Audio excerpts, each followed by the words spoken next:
Welcome to Every LA Talks with Los Angeles real estate agent Matthias Baker Mazzucci. All right, let's talk about the 1031 timeline and how tight those deadlines really are. So the IRS gives you 45 days to identify properties and 180 days to close. Now, Ashley, what if I need just a couple of extra days? Can you help me out? Definitely not. So the IRS is very strict on the timeline. So from the day you close your property, your timeline starts. 45 days to identify, and that 6 months starts then too. It does not start after day 45. So you want to follow that. And I want to let you know if your 45 day falls on a Saturday, or I've had it fall on 4th of July, there is no extension. Mm-hmm. You really want to be prepared, submit your paperwork prior to those days so that you don't get stuck trying to figure out what to do on a holiday. Absolutely. And thank you for actually elaborating on that, because it's very important to explain that the 180 days is not in addition to the 45 days.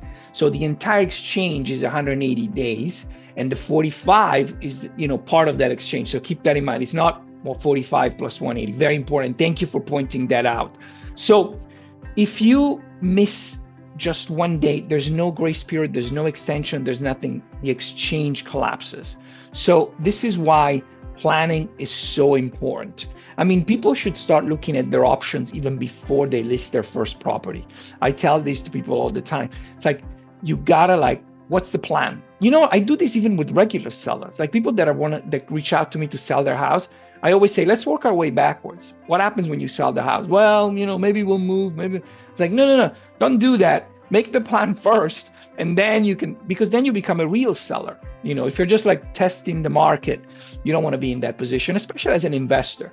You're going to look at the numbers, it makes sense to sell, then make the plan so that you are going to maximize your returns.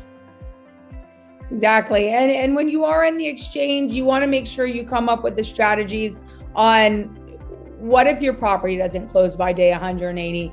Have those backups in place, because again, there is no extension. And if you don't close, you're paying taxes. Absolutely. So time is ticking. So if you're thinking about selling, make sure you reach out to us, and we will see you in the next video. Thank you for watching. To find out more, visit everyla.com.